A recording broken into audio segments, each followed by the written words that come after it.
national foreign influence.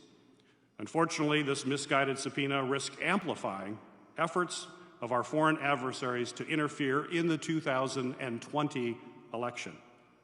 This should not be about politics. What we need to be focused on is national security, and we should be acting that way as a committee.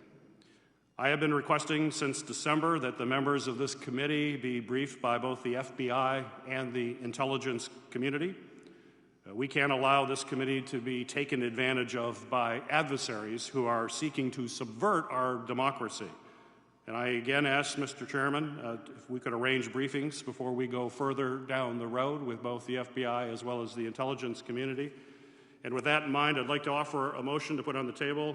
Mr. Chairman, I move to table consideration of this subpoena until members of this committee receive briefings related to this investigation and foreign intelligence efforts from the FBI and the intelligence community. Your motion is noted. Does any member wish to discuss the motion? If not, the committee will proceed to consideration of the motion to table the subpoena vote.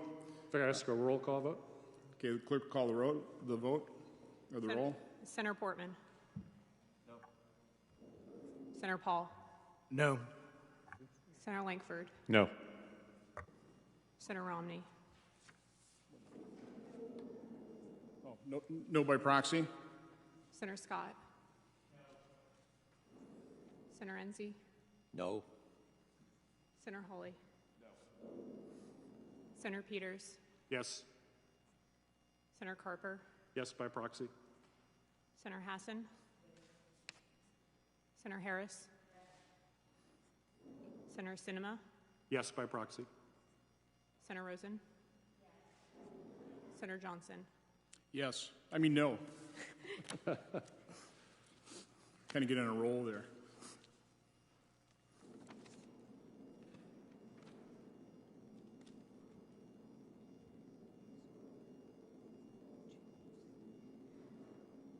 Mr. Chairman, on the vote of those present, the yeas are 4, the nays are 7. On the vote by proxy, the yeas are 2, the nays are 1. On this vote, the yeas are 6, the nays are 8, and the motion is not agreed to. So the motion on the subpoena is not tabled, so the committee will proceed to the consideration of the motion to issue a subpoena to Blue Star Strategies as described in Schedule A. Does any member wish to discuss the motion? If not, the question is on the motion before us. The clerk will call the roll. Mr. Chairman. Oh. Senator Hassan. Thank you, Mr. Chairman. Our nation is in the midst of a crisis, the likes of which we have not seen in my lifetime. More than 90,000 Americans are dead, and more than 36 million Americans have filed for unemployment. In my state of New Hampshire, our nursing homes tell me that they still don't have rapid testing and personal protective equipment at the levels that would help them truly protect their residents and their workers. We lost 10 people yesterday, 9 of whom were in nursing homes. And we don't yet have the nationwide public health strategy in place that we need to allow our economy to begin to recover. There is much urgent work for this committee and the Senate as a whole to carry out. This markup is not that work, to put it politely. This committee oversees the Federal Emergency Management Agency as well as the entire Department of Homeland Security. It also oversees how the federal government interacts with states and localities and the Postal Service. All of these functions are key to a robust, coordinated federal response to the COVID-19 public health and economic crisis. We should hold hearings with all relevant administration officials on topics including the plan to fix continuing supply chain issues, our national testing capacity, how the federal government is working with states, and the future of the Postal Service. We need to keep pressing for a strategy to quickly ramp up production and distribution of a vaccine once we have one, to avoid the unacceptable shortages we have seen with personal protective equipment and testing supplies. That is to say nothing of the after-action review that will be needed once we get through this to answer why the United States of America is being hit harder than any other country on the face of the earth by this pandemic. The kind of broad government-wide review that led to the creation of the Department of Homeland Security that this committee oversees. Instead of focusing on those urgent tasks, this committee is spending its time on partisan nonsense and conspiracy theories. Today's markup fails to further the health and economic well-being of the American people, which should, without question, be our focus right now. It also actually risks amplifying Russian disinformation efforts to further erode our democracy. We should work together to help our fellow Americans through this crisis, not further Russian interests. This is a sad day for our committee, with its long-standing record of strong and nonpartisan oversight. It is a privilege to serve with each of you on this committee to help keep the American people safe, secure, and free. Let's get back to this mission rather than spend one more second on this charade. A charade that would be silly if it were not so insidious. A charade that is beneath this committee and the United States Senate. Thank you, Mr. Chair. Any other senator wish to speak to this? Senator Harris.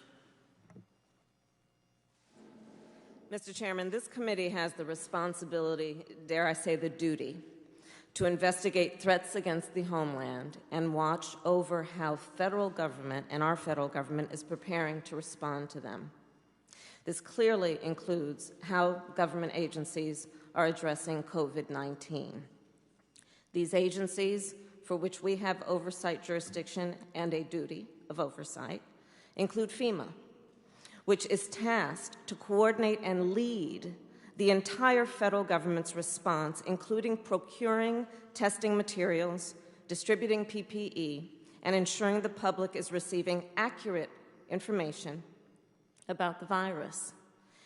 It also includes ICE, which is responsible for protecting the health and safety of those in its custody, a population that is particularly vulnerable to infection by COVID-19.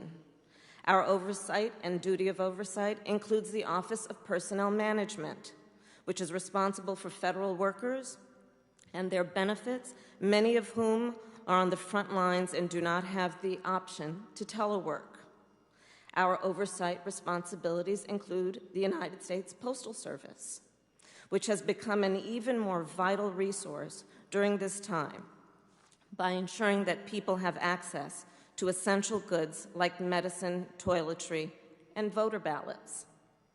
It is this committee's responsibility, and this committee alone, to determine how effective these agencies have been at fulfilling their responsibilities to the American people. On February 12th of this year, Mr. Chairman, you convened a roundtable entitled, quote, "Are we prepared? Protecting the U.S. from global pandemics."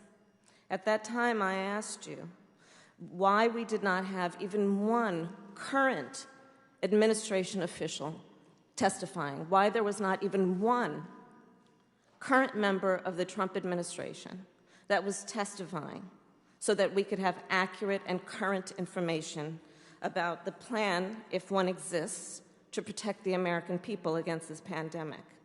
98 days later from that day, today, our country has 1,528 cases and 91,938 deaths. We are the world leader in confirmed cases and deaths. Our country makes up 4% of the world's population and over 30% of the cases.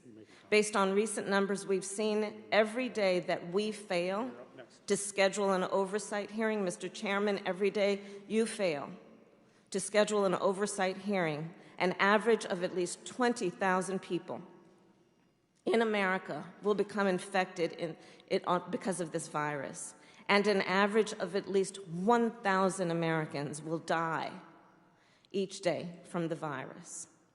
Our committee must provide oversight because the American people and our constituents deserve to know what is going on. They demand to know why there is still no national testing strategy for COVID-19. They demand to have accurate and transparent death toll statistics based on expert methodology free from political influence. They demand to know if the Postal Service will be able to avoid bankruptcy and continue to deliver medicine to seniors through the duration of this pandemic. They demand to know why more than 1,000 people in ICE custody have tested positive for COVID-19 and at least 2 have died. They demand to know how the Office of Personnel Management is protecting frontline workers. They demand to know whether the Department of Health and Human Services has been able to ensure that testing and treatment is free for all Americans, including communities of color and the uninsured. They demand to know why a disproportionate number of deaths are happening in the African American community. In fact, in Milwaukee County, I know you know, Black people make up 27% of the population, but 52% of the deaths. This pandemic is the biggest crisis our country has faced since this committee was created. How the government responds to this crisis will define the future of our country. Yet, Mr. Chairman, you made a unilateral decision to convene this meeting on a matter wholly unrelated to the threat, the deadly threat facing our constituents. You made the decision to force a vote on a purely political matter that will do absolutely nothing for those at risk of contracting COVID-19. The matter you want us to consider is to grant you additional legal authority to demand documents from a public relations firm that I understand is willing to give those documents to this committee. So this is not nearly as urgent as COVID-19 and our duty to perform oversight over the federal agencies that are supposed to be helping the American people. And it is not helpful for the Homeland Security Committee to prioritize divisive political subpoenas, which will only sow further distrust among the American people and fuel skepticism about our democratic system of government.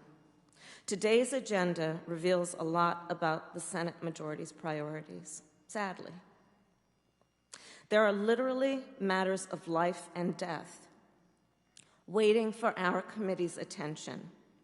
But instead, this committee is doing the president's personal bidding. Members of this committee, I urge you to vote against this political sideshow so that we can focus our attention on the pandemic that is threatening the lives and livelihood of the American people. Thank you, Mr. Chairman. Thanks, Senator Harris. I will give any member that wants to speak to this chance to speak after we vote. I want to be mindful of everybody's time. So at this point in time, yes? Mr. Chairman. No, we'll do it after the vote. The motion is on the question before us. Mr. Chairman, I ask unanimous consent that I have an opportunity to speak for 5 minutes. Sorry, I couldn't understand you. I ask unanimous consent to speak for 5 minutes.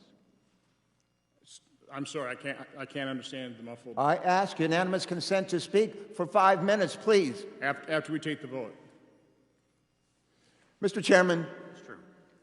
Mr. Chairman. No more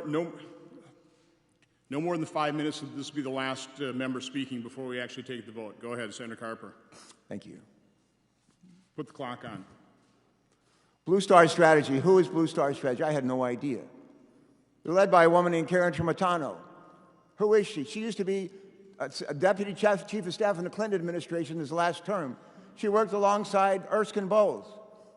She worked alongside former Secretary of Health and Social Service, Sylvia Burwell. I called Erskine Bowles. I said, who is this woman? He said, I worked with her for years. She's a very fine woman, one of the finest people I've worked with. That's who she is.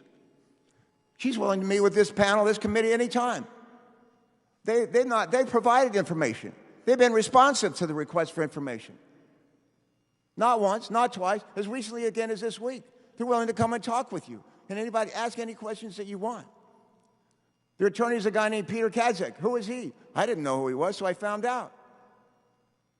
He was a partner for 30 years at the law firm of Dick, Steen & Shapiro. He was a U.S. attorney. For the last several years, he's been a partner at Venables. And he's a fellow that we've been working with, that your team has been working with. Yesterday, a wonderful woman died. Her name was Annie Glenn. Who is she? She's the widow of John Glenn, who used to lead this committee. He used to lead this committee with people like Bill Roth.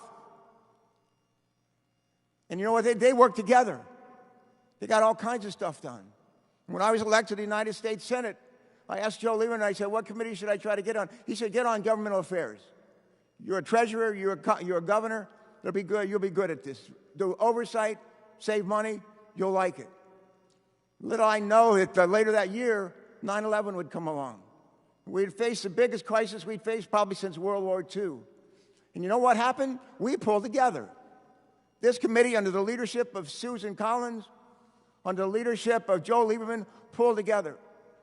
The 9/11 Commission gave us 40 unanimously approved recommendations. We adopted them, almost all of them. We implemented almost all of them. You could walk into a staff meeting between Susan's staff and Joe, you wouldn't know who was on whose side. It was just that good. Look, we faced the biggest crisis we faced, I think, since 9/11. Since 9/11. Kamala has already shared with us some of the challenges that we face in this pandemic. We've already lost more people, more lives than we lost in the Vietnam War. Before this is over, we'll lose twice as many.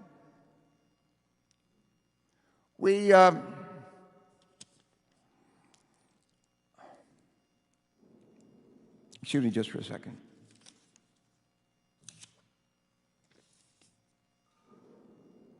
Our unemployment rate will soon reach what it was in the Great Depression. We found out more new debt in 4 months than we have in 4 decades. There's a crying need for oversight and all this stuff, and we're not doing it. Postal Service going down again. And meanwhile, what are we going to focus on? We're going to focus on this, which rally divides us. I'll close with this, Mr. Chairman. My first year in the Senate, I was presiding over the Senate, and a guy named Mike Enzi got up to speak, and he talked about the 80-20 rule. I didn't know what he was talking about. And I asked him to come and talk to me. The presiding officer said, what is the 80-20 rule? He said the 80-20 rule is what makes Ted Kennedy and me so successful in leading the Help Committee. And I said, what is it? And he said, Ted and I agree on 80% of the stuff. We disagree on 20% of the stuff. We focus on the 80% where we agree. We set aside the other 20%, and we'll come back and deal with that some other time. We should abide by Mike Enzi's advice. Let's focus on where we agree. There's so much to be done in the wake of this pandemic. So much to be done. We should focus on that, not the stuff that divides us. And last, I want to say your words, Mr. Chairman. These are your words from last week, and you said, at the end of our hearing, you said to me, I appreciate your comments, and I appreciate really the way you have approached your chairmanship when you were the ranking member as well. And I think we have all continued the tradition that Susan Collins, Senator Lieberman, myself, yourself, Tom Coburn laid out for this committee. You thanked me for my work. I thank you for those words. I want you to be that chairman who spoke that day. We need for you to be that chairman. Our country needs to be that chairman. Thank you. As the committee members are well aware, this is not my choice to spend any amount of time on this vote. I would have issued the subpoenas quietly, we would have gathered the information, we would have moved on. I would remind everybody, when we spoke about the Teleshenko subpoena down in the SCIF, it was actually bipartisan suggestion, if you want the records from Blue Star, why don't you subpoena Blue Star? I said, so I will. And so that's what we're doing here. So now we'll vote. The question is on the motion before us. The clerk will call the roll. Senator Portman. Aye. Senator Paul. Yes. Senator Langford. Senator Romney. Aye by proxy. Senator Scott. Aye. Senator Enzi. Aye. Senator Hawley. Aye. Senator Peters. No. Senator Carper. No. Senator Hassan. No. Senator Harris. Senator Sinema. No by proxy. Senator Rosen. No. Senator Johnson. Aye.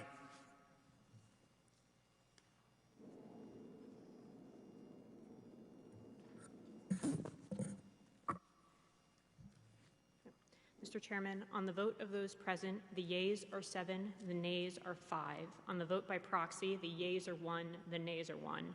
On this vote, the yeas are 8, the nays are 6, and the motion is agreed to. Before I give any other member a chance to speak, I'll only add that this committee has obviously done all kinds of oversight. 2 weeks after the hearing that Senator Harris referred to, we had administration officials come before us. Most of us are participating on multiple conference calls that this administration has made available where we can ask all kinds of questions. So that has been by far what most of us have spent our time on, is addressing this horrific crisis that faces this nation. Again, it was not my desire to even publicize these subpoenas. I just wanted to gather the information. I just wanted to make sure the American people understand the truth. With that statement, anybody else wish to speak? Senator Scott. Can you turn your... Mr. Chairman, I'm supporting this probe today because we need to get to the truth about the Biden's relationship with Burisma. And these hearings will provide the Senate with the full picture. The public deserves to know how a guy who was Vice President of the United States, who is currently trying to be President, got away with using the U.S. government to force a foreign country to stop investigating a company that was paying his son over $30,000 or $80,000 a month. Thank you. If nobody else wishes to speak, this business meeting is adjourned.